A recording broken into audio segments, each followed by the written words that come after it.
Hey friends, Martin here, host of Dad's Bedtime Stories, and before we begin tonight, I just wanted to let you in on something new. As a father, storyteller, and educator, I know how powerful and important reading can be. And that is why I've started turning some of my listener favorite series into full books.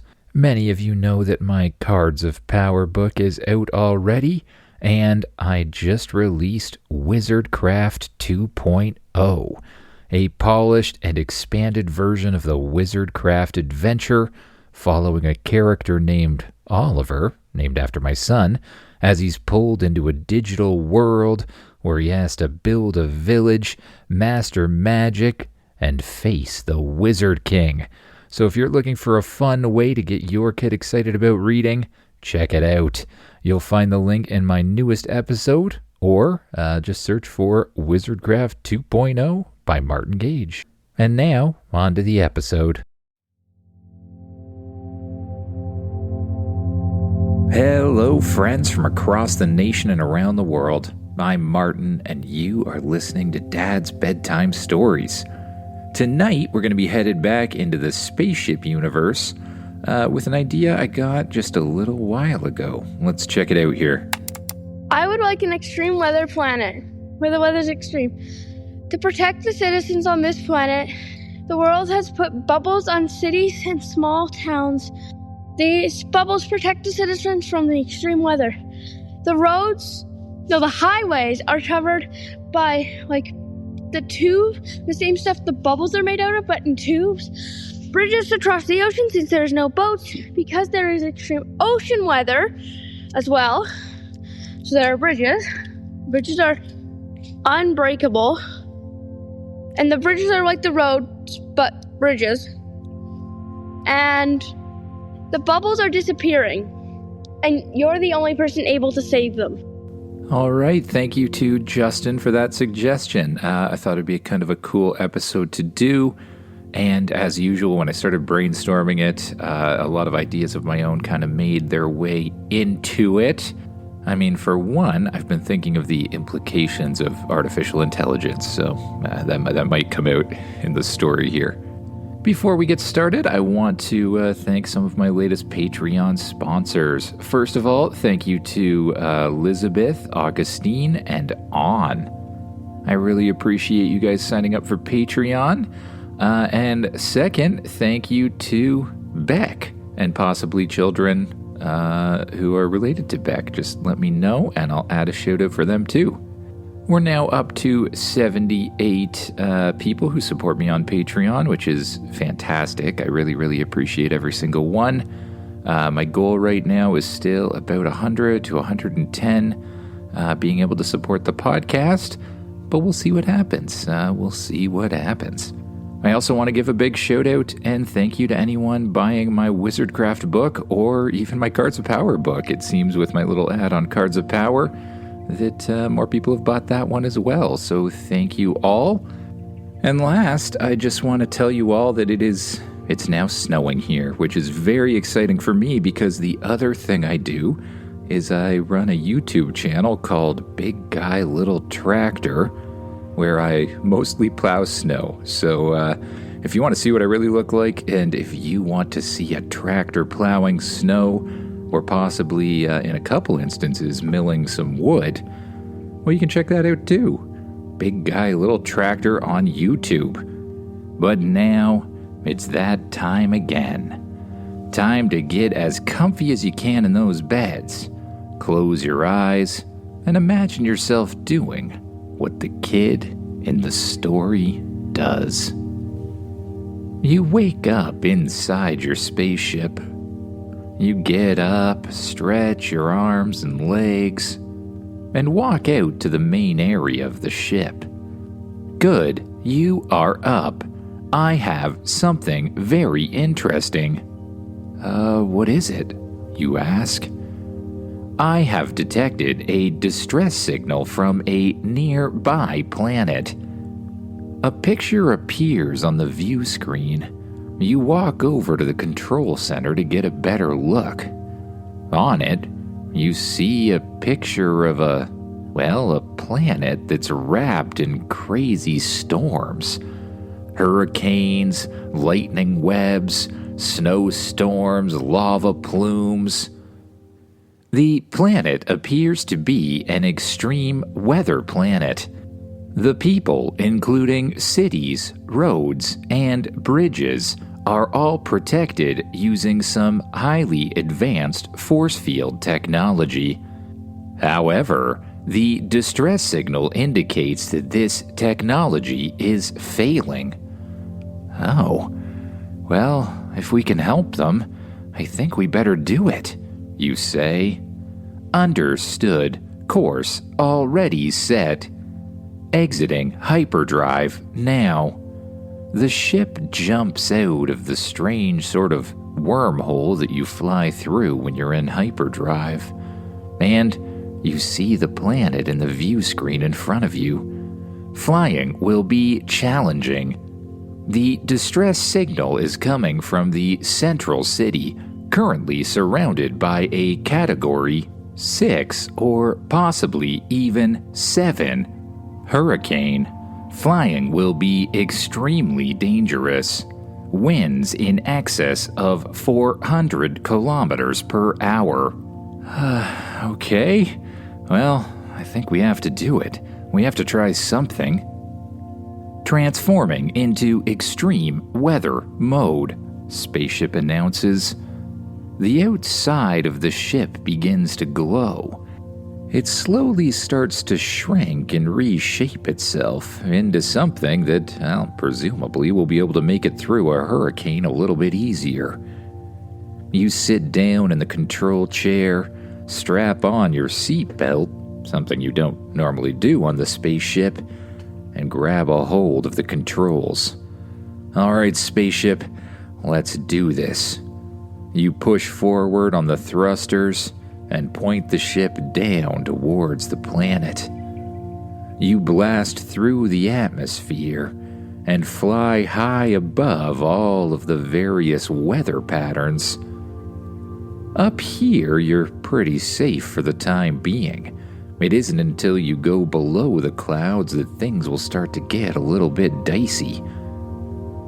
You fly high above the planet, over top of an area that seems to be completely surrounded by volcanoes and volcanic ash. The clouds below you are almost pure black, and you can see lava spreading across the ground everywhere. You can faintly see the glow of a city below, a large, bright dome sort of peeking through the ash at times. As you continue to fly, you come across a world that's entirely white. A constant blizzard blowing and filling the entire place with snow. Again, you can see the faint light from a city bubble below you, fighting off against the incredible blizzard. You continue to fly until you come across a gigantic wind and water storm. Approaching Central City, Spaceship announces. You watch as lightning streaks across the sky, nets of lightning going in every different direction. All right, on 3. 1, 2, 3. You push forward on the joystick and aim the spaceship down into the cloud of lightning and rain and wind. You blast into a crazy hurricane. The wind pushes against the ship, but Spaceship does its best to stabilize. Straight below you, you can see the faint glow of another city bubble. That is our destination. Hold steady, Spaceship says, as lightning strikes the side of the ship and sparks fly out of the control panel. Shields holding, Spaceship announces. You do your best to steady the ship using the controls, but the wind rocks it left and right and up and down. It's some of the worst turbulence you've ever felt. Huge balls of hail begin to clash against the side of the ship and bounce off in every direction. A gust of wind pushes you off to the left. You steer the ship back, stabilize it, and continue heading towards the bubble. Lightning cracks in front of you, but you hold steady, continuing towards the same bubble. When you finally reach the outside of the force field, Spaceship shines a sort of light onto the bubble, opening up a small section of it and allowing you to fly through. The bubble closes behind, and suddenly, everything is calm. You find yourself in a very quiet city. Absolutely no wind, no rain, no anything. The city looks sort of high-tech. Buildings that look like they're from Earth's future, with flying cars and robots almost everywhere. As you get down towards the ground, you see that the people on the streets all have some sort of headgear device. It looks super high-tech, but also covers part of their field of vision. Maybe something like smart glasses or something similar that projects computer images onto your environment. The signal was coming from the central building, Spaceship announces. You fly above all of the other buildings and skyscrapers and houses until you get to the largest building that sticks up in the center of the city, reaching all the way up to the force field itself. In fact, this building might be the thing generating the force field, you realize. A large antenna sticks up on the top of it, and the force field seems to sort of shoot out of that. You find a helicopter landing pad on the top of the building, and you carefully set Spaceship down atop it.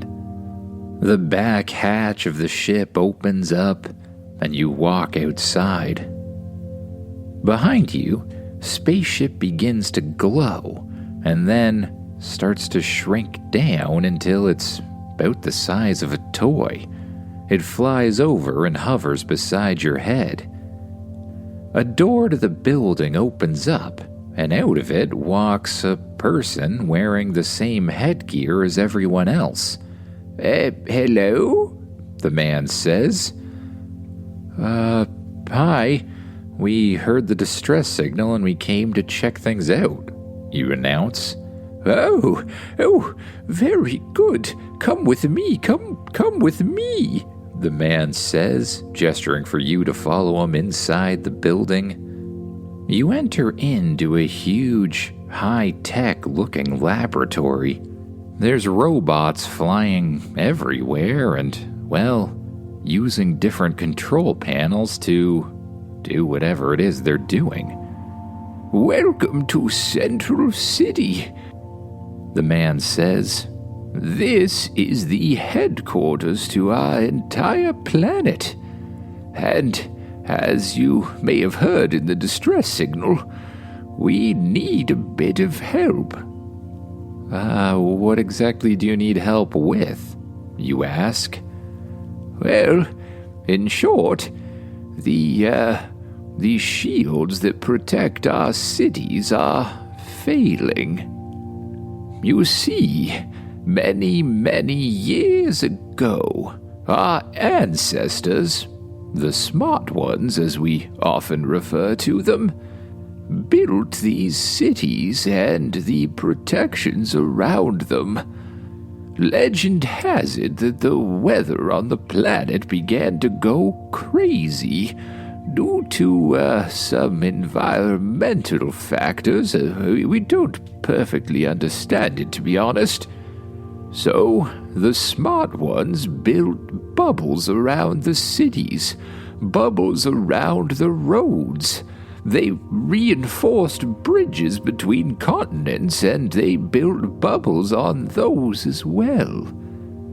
Then, They created everything we would need. Food replicators, entertainment, cars, vehicles, buildings, and, of course, robots to take care of all of it, and all of us. Over time, the people of the planet became a bit, complacent. With robots doing everything for them, they got, lazy and, well, we sort of forgot all about how the technology actually works. Oh, well, are the robots still capable of doing maintenance, you ask? Yes, they are. They were very smart about creating those robots and other robots to care for the robots. And of course, they trained many of those robots to do maintenance on the systems. Most of them are housed here. However, when we tried to repair the bubbles, we keep getting an error message. I'll show you. Robot, could you please repair the bubbles for me? A little floating robot moves up beside the man. Yes, processing request. Error. Necessary materials unavailable. You see, that's all we get. And shields from all over the world are starting to collapse for short periods of time.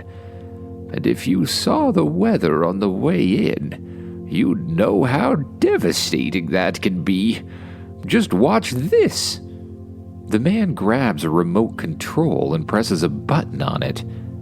A screen up against the wall lights up, and you watch a news report of the walls of the city opening up, water flooding in and taking out a whole bunch of cars and people before eventually reactivating.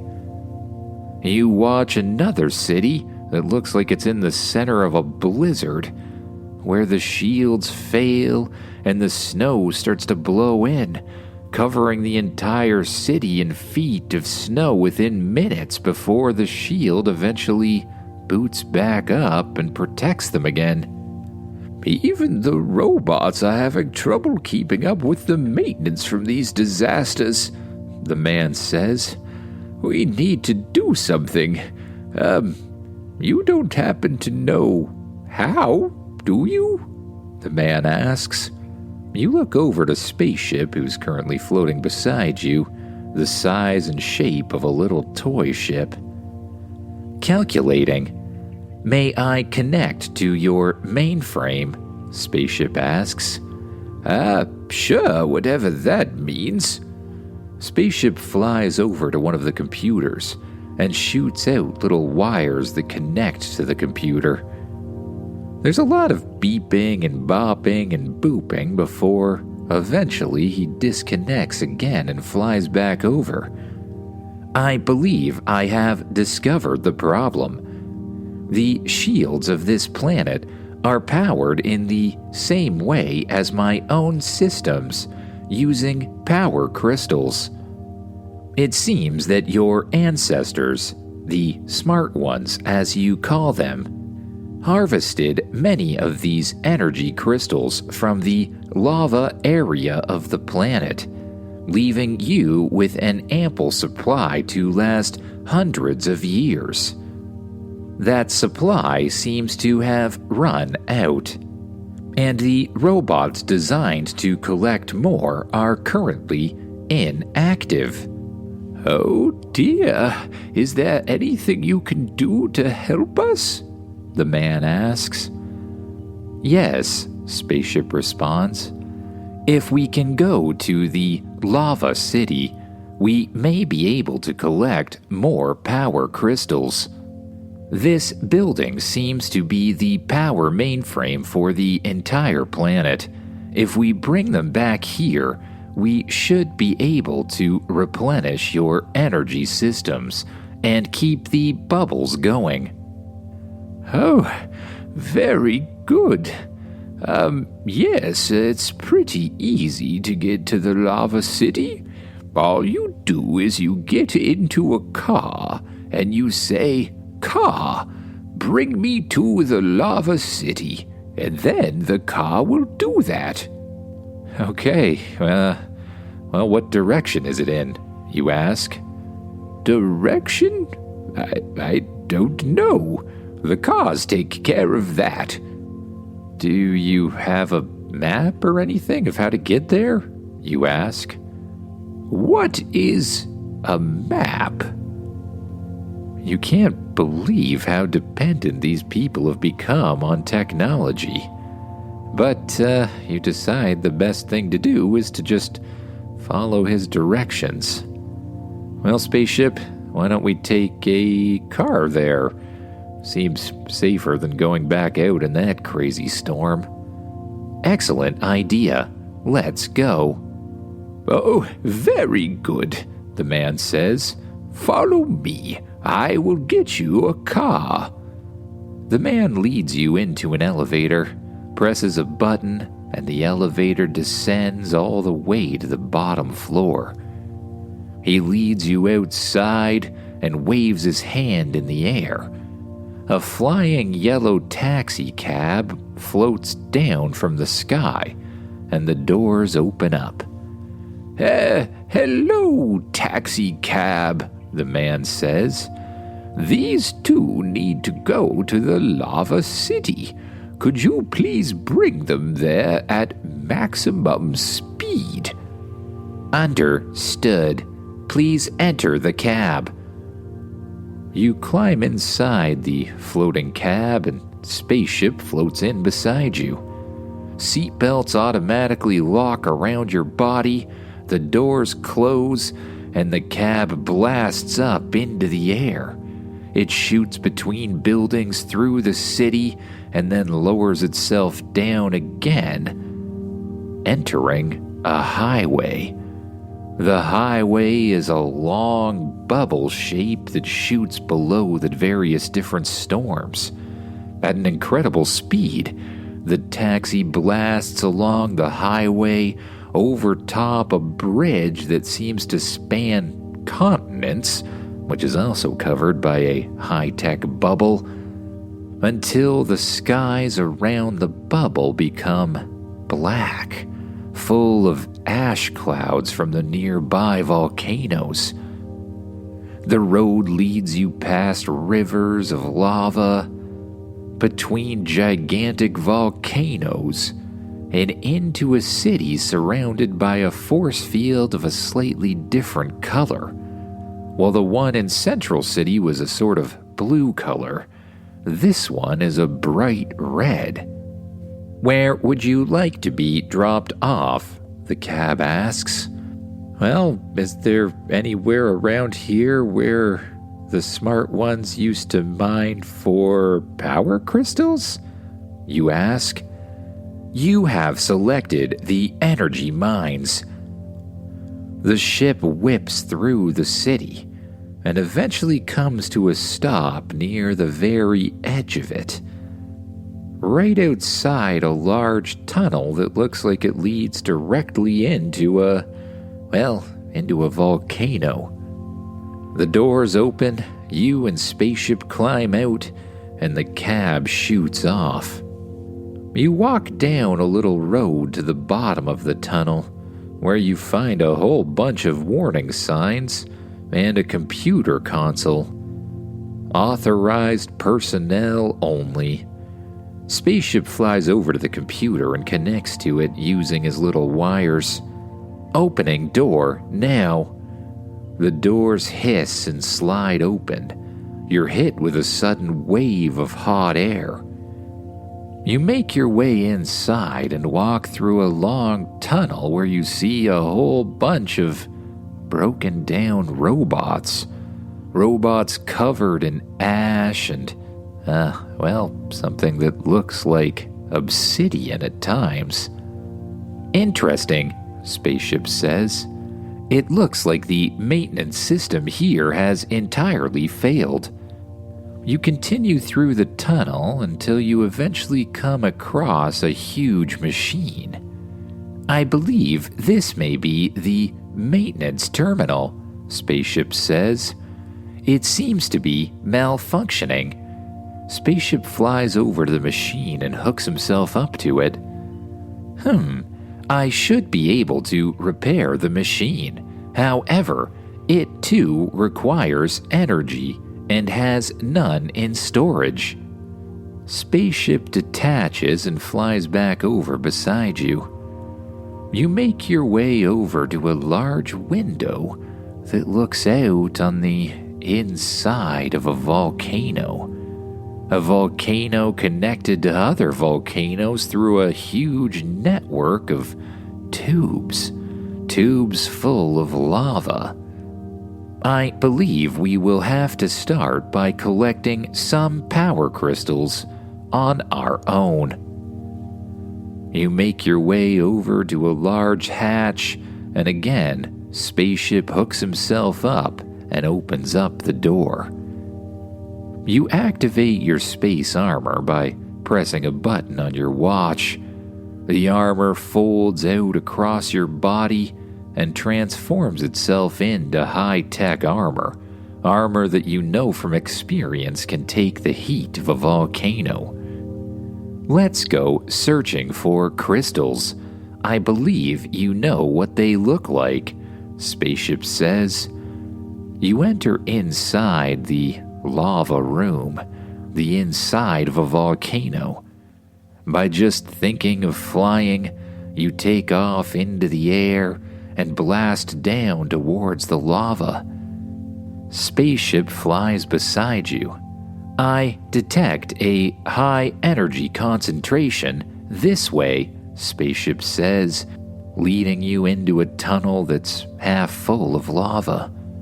You fly through the tunnel, lit up by a bright orange and red glow, until you come to another room or the inside of another volcano anyways. Inside it, there's power crystals everywhere. Crystals growing out of the sides of the volcano, the middle of the volcano, and, well, your systems indicate that there's some down in the lava too. Well, I guess we better start collecting, you say. You blast through the interior of the volcano and begin breaking off small power crystals about the size of your arms, holding as many of them as you possibly can. Spaceship glows and transforms into a sort of miniature floating pickup truck sized thing. You dump the power crystals in the bed and continue to fly to gather more. When Spaceship is as full as it can be, you head back through the tunnel and back into the main part of the, lava mining facility, or whatever it was. Very good. I will use the first power crystal to put the maintenance machine back into action. It should be able to repair the robots and continue the mining operation.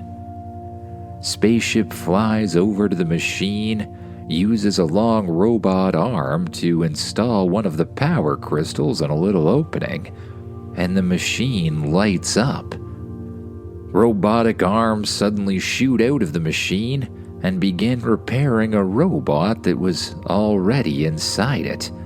A mining robot.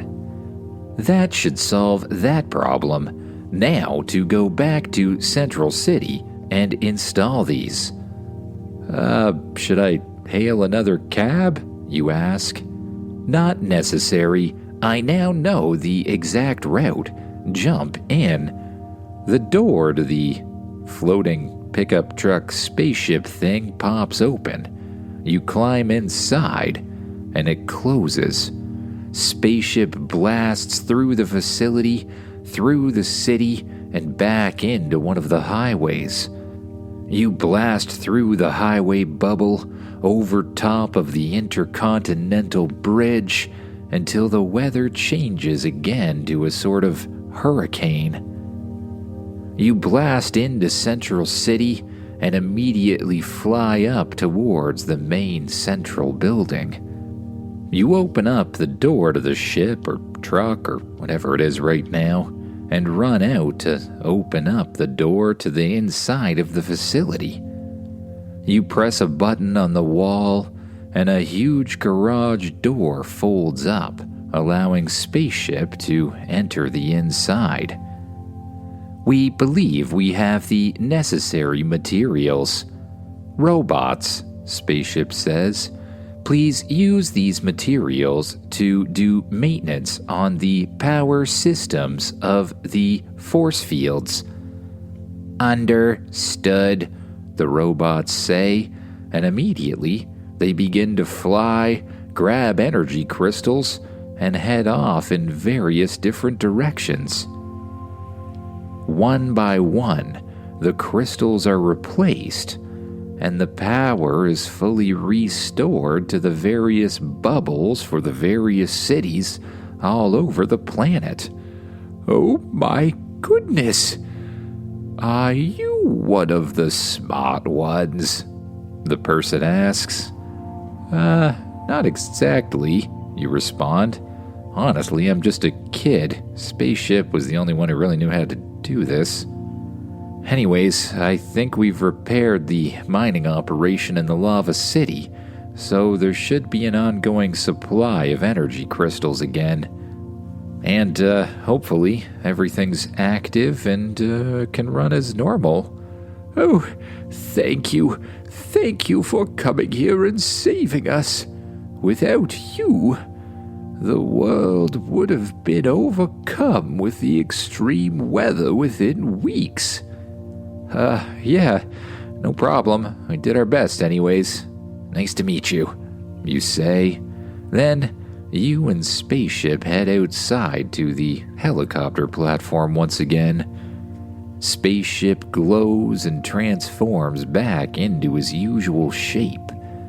The back hatch opens up, and you climb aboard.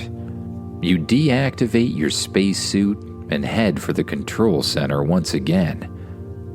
You strap yourself in, grab a hold of the controls, and ask, "Spaceship, are you ready?" "Ready," Spaceship announces. You press forward on the thrusters and head directly up towards the bubble. Again, Spaceship shines a light on the bubble, opening up a small section and allowing you to pass through without allowing the crazy weather inside. You're suddenly hit by the same Category 6 or maybe 7 hurricane. You blast forward through the atmosphere, winding between strikes of lightning, blasting through a hailstorm, until eventually you come out on the other side of the clouds, where things are perfectly calm. "I'll let you take things from here, Spaceship," you announce, as you head over to the couch and lay down. Spaceship exits through the atmosphere and jumps to super hyperdrive as you lay your head on the pillow. You close your eyes, and with each breath, you begin to sink down deeper and deeper into the soft couch.